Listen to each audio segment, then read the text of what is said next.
Einer der schwersten Teile des heutigen Tages haben wir auch schon hinter uns, und zwar das frühe Aufstehen. Aber was für ein Luxus ist es, in einem Hotelbett zu schlafen, bevor man wandern geht. Lieber 5 Stunden in einem Hotelbett zu schlafen, als 8 Stunden im Zelt. Aber das mit dem Zelt, das kommt noch in den nächsten Wochen. Das sieht doch auch mal cool aus.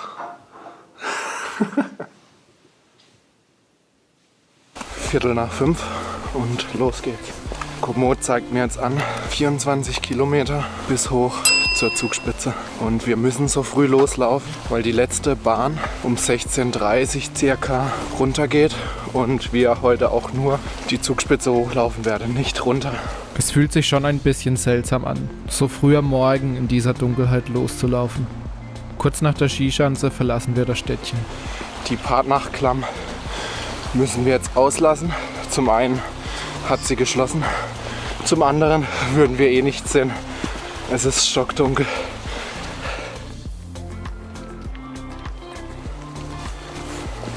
Es ist jetzt 6:30. Die ersten 7 Kilometer haben wir schon hinter uns und es wird so langsam heller. Nach circa 8 Kilometern ist es hier eine Quelle. Das heißt für uns, wir haben jeder 3 Liter Wasser umsonst hochgeschleppt, weil wir noch nichts getrunken haben und sie jetzt hier auch hätten auffüllen können. Das Schöne am Wandern ist, dass man ohne schlechtes Gewissen viel essen kann, weil man die Kalorien ja auch wieder reinholen muss, die man verbrennt. Circa bei mir 4000 Kalorien, die sind heute schnell weg. Meine Haare sitzen auch wieder perfekt. Kurz vor 7 Uhr jetzt und wir haben einfach schon 10.000 Schritte. Und das, wo wir jetzt am Samstag heute normalerweise noch nicht mal wach wären wahrscheinlich.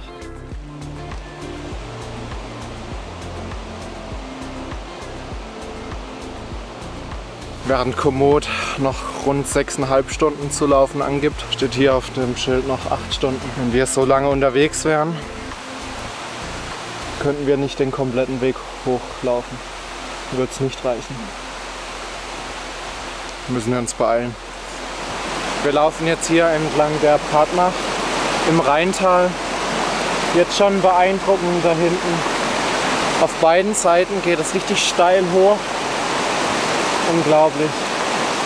Wir laufen noch im Schatten. Hoch oben ist die Sonne schon aufgegangen. Trotz des bevorstehenden heftigen Anstiegs sind wir gut gelaunt. Die ersten Kilometer sind wie im Flug vergangen. Trotz vieler kleiner Foto- und Videopausen kommen wir schnell voran. Liegen eigentlich ganz gut in der Zeit. Hier entlang der Partnach ist es wunderschön. Fast wie in einem Märchenwald. Der aufziehende Nebel verleiht dabei dem Tal seinen ganz eigenen Charme. Zu unserer Rechten entspringen gleich mehrere Bäche. Das Rauschen wird immer lauter. Von ganz da hinten sind wir jetzt hergekommen. Verrückt. Vor 20 Minuten war eigentlich kaum eine Wolke irgendwo am Himmel. Da hinten hat man eigentlich schön den Gipfel gesehen. Und jetzt auf einmal Nebel aufgezogen, Wolken. Und da bin ich gerade mit der Drohne drüber geflogen. Wolken können auch was Schönes an sich haben.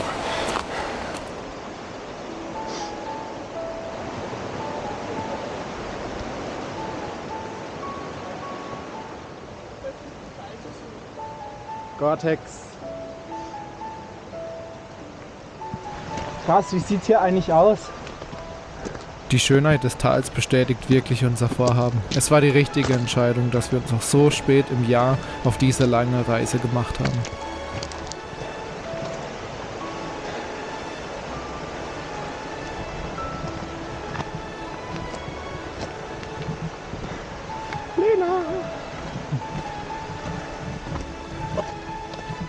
Zeit für unsere Wanderstöcke.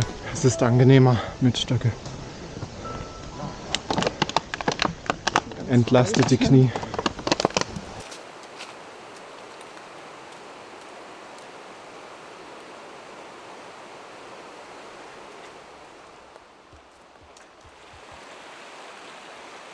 Zur eigenen Beruhigung kann auch hier wieder eine Wander-App wie Komoot, wie wir sie benutzen, sehr hilfreich sein. Es ist nicht ganz ersichtlich, wo der Weg lang geht. Zumindest nicht immer.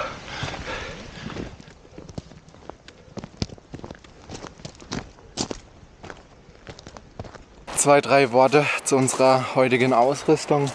Wir haben beide Regenjacken an. Ich habe ein T-Shirt drunter, Lena. T-Shirt und Langarm. Beide lange Hosen, beziehungsweise einfach das längere Teil von unserer Zip-Hose.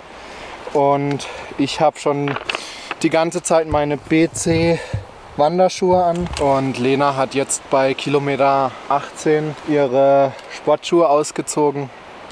Und jetzt auch ihre alpinen Wanderschuhe an.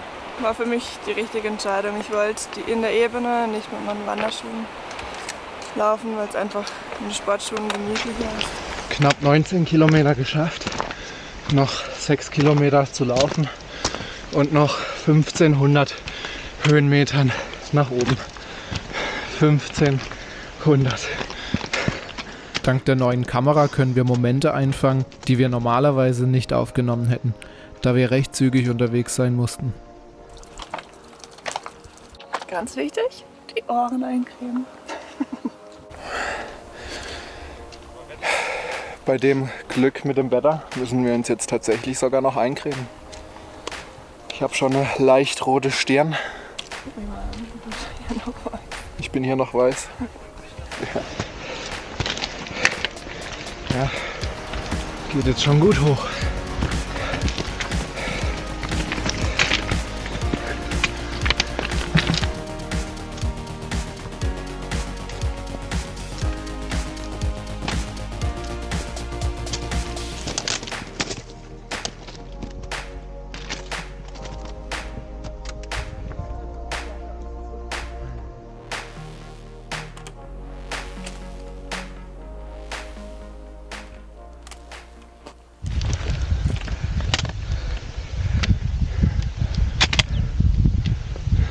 Anstrengend.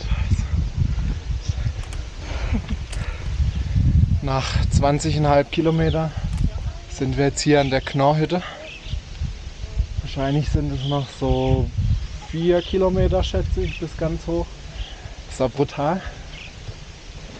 Da geht's hoch und schon von hier sieht man in der Ferne insgesamt mindestens 50, 60 Menschen. Aber wir wollen uns mal nicht beschweren, es ist Samstag, vielleicht einer der letzten Tage, wo man dieses Jahr ohne größere Beschwerden auf die Zugspitze kann. Es lag schon Schnee da oben, es hat auch geschneit mal die Woche und es wird schneien die nächsten Tage. Also bei diesem Kaiserwetter mehr Glück kann man nicht haben.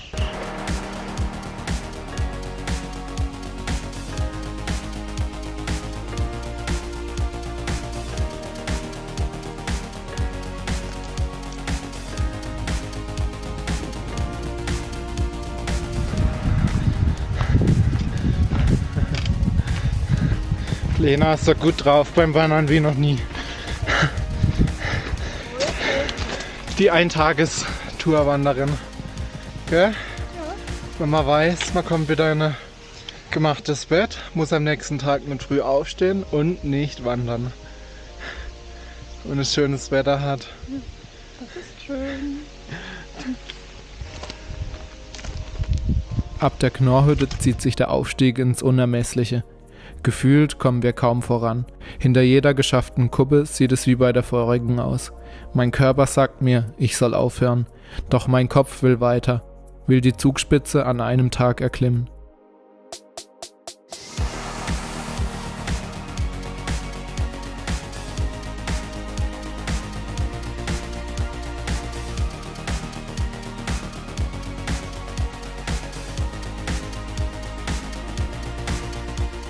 Eigentlich filme ich ja nur noch so viel und mache nur so viele Bilder, weil ich jeweils nicht mehr kann.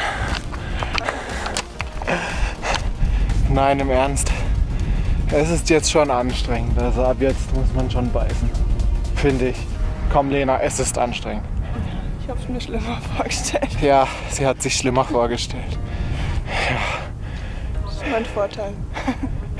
Das sagt man aber eigentlich erst am Ende der Wanderung, würde ich sagen. Und nicht, wenn noch 400 Meter und ein Klettersteig kommt. Vielleicht bereue ich es dann. Und wir haben halt immerhin schon 20 Kilometer in den Beinen. Also ich merk's. Aber schön ist hier, also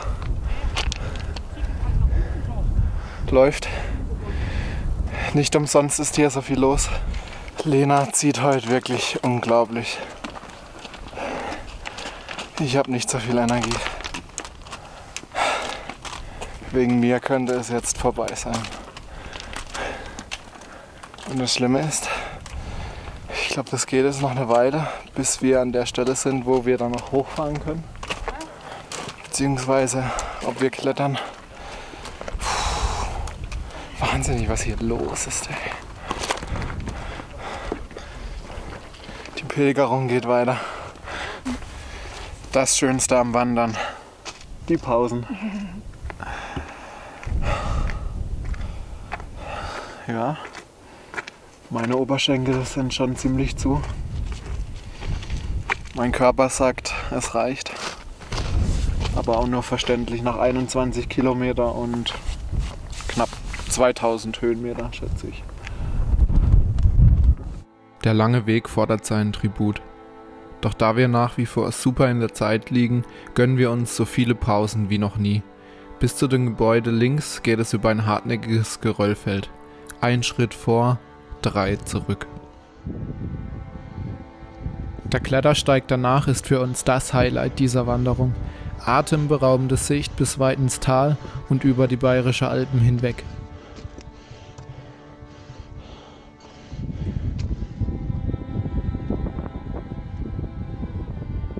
Einfach nur noch ankommen. Lena macht das Tempo. Lena ist wirklich der absolute Wahnsinn heute. Was die für eine Geschwindigkeit heute an den Tag legt. Krass. Die rennt mir richtig weg. Da ist sie, die Bergziege.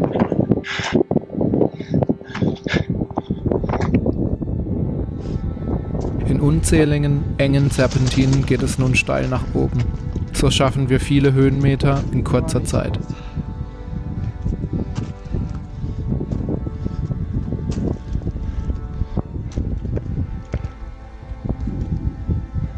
Der Schnee da im Hintergrund lässt nur erahnen, was für ein riesiges Glück wir heute haben.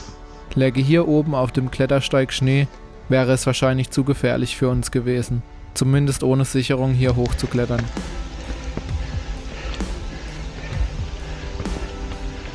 Ah, ich kann aber außer langsam nicht mehr.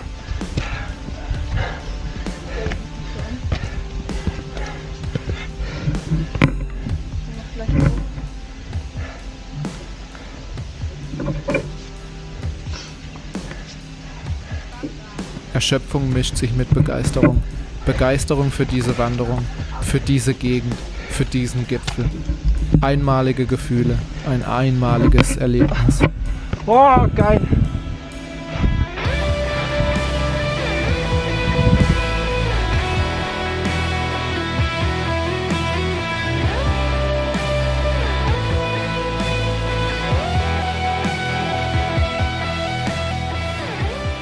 Das kurze Stück über das Grat ist das spektakulärste, was wir bis dahin bei Wanderungen erlebt haben. Und es macht Lust auf mehr Gipfelbesteigungen, höhere Gipfel, noch bessere Aussichten. Die Berge, sie ziehen uns wieder in ihren Bann.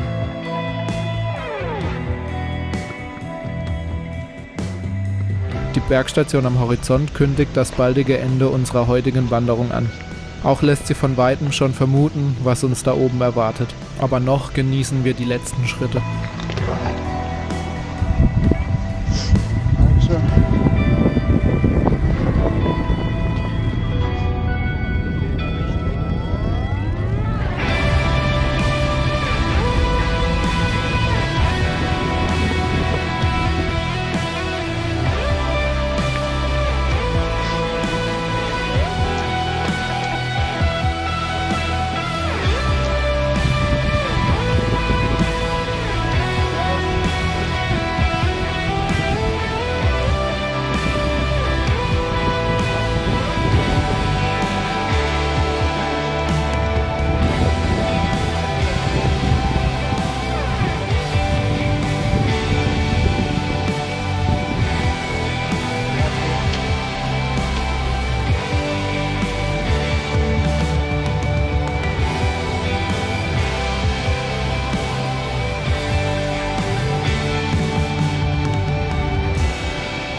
Von ganz da unten sind wir jetzt hergekommen. Ging schneller als gedacht.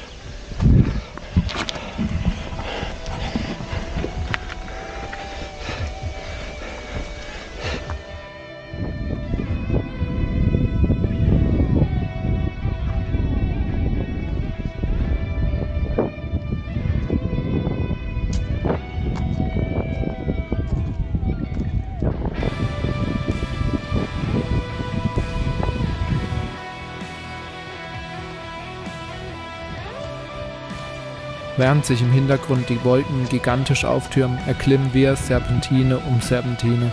Immer wenn wir denken, wir haben es geschafft, kommt noch eine. Und dann noch eine.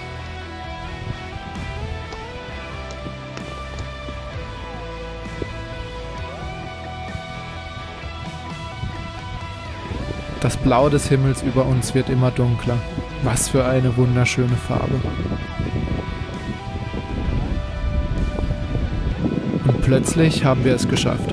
Wir sind an der Bergstation angekommen.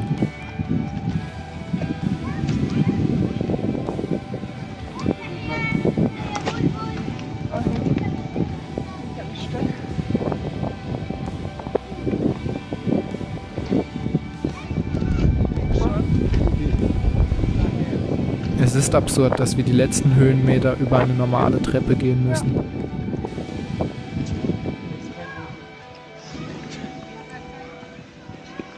Die letzten Schritte.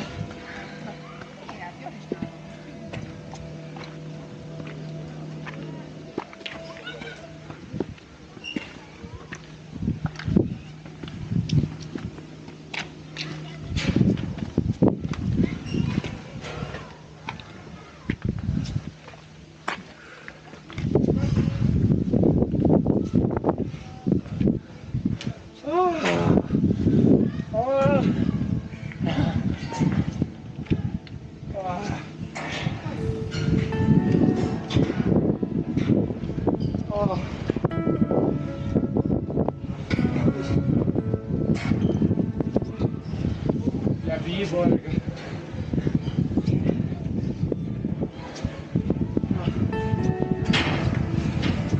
Der Aufstieg.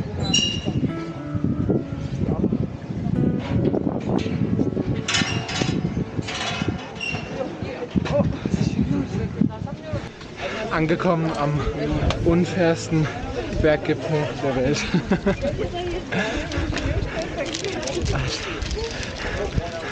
Das kann nicht euer Ernst sein.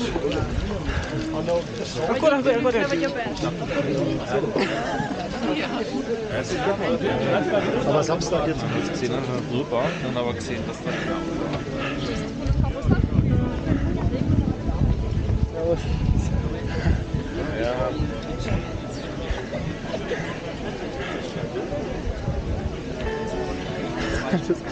Das ist schon verrückt, oder?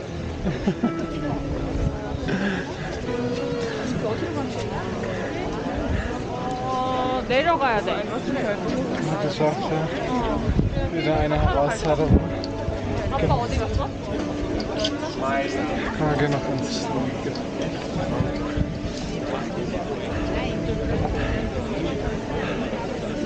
Jetzt schon auch ein bisschen in der Abend.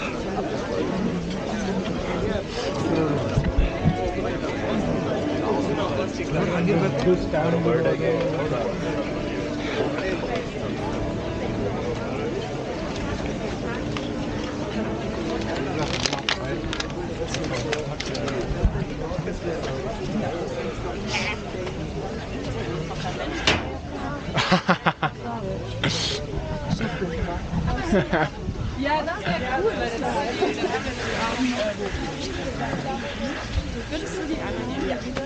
Ja Leute, und das war sie, unsere Wanderung zur Zugspitze. Tatsächlich habe ich noch die letzten Tage gedacht, ich weiß nicht, ob das so toll wird. Schon ziemlich bekannt, klar, Deutschlands höchster Berg, und es war auch hier oben. man merkt es hier oben, ja. Es war auch auf der Strecke ziemlich viel los. Aber wie gesagt, wir wollen uns da 0,0 beschweren. Das Wetter war fantastisch.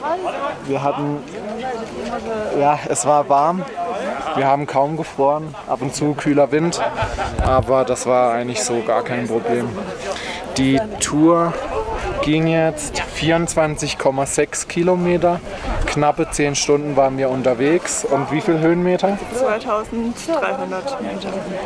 Ich glaube, das müsste jetzt auch wirklich der Rekord für uns sein. Von Höhenmetern an einem Tag. Zumindest den Berg hoch. An dieser Stelle nochmal ein großes Danke an Insta360. Zeig sie nochmal. Die Kamera haben wir erst vorletzte Woche gestellt bekommen. Nur deswegen waren wir jetzt hier. Nur deswegen haben wir jetzt diese tolle Tour gemacht, weil so wären wir wahrscheinlich nie auf den Gedanken gekommen, extra hierher zu fahren. Aber es hat sich gelohnt, würde ich sagen. Lasst ein Abo da, guckt mal auch noch in die Videobeschreibung nach links. Ich werde auch die GBX-Daten wieder hochladen.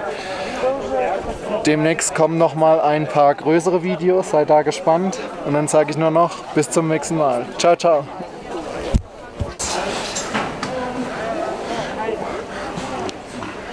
Um auf den Gipfel zu kommen, muss man tatsächlich durch ein Gebäude hier runter. Und da stehen sie jetzt an wie blöd. Aber ja, es gibt wahrscheinlich schon viele, die sich das so verdient haben, wie wir, da oben jetzt ein Bild zu machen. Und deswegen stellen wir uns jetzt auch mal dazu. Oh je. Das touristischste Ding, das wir je gemacht haben, ist ein Wandern.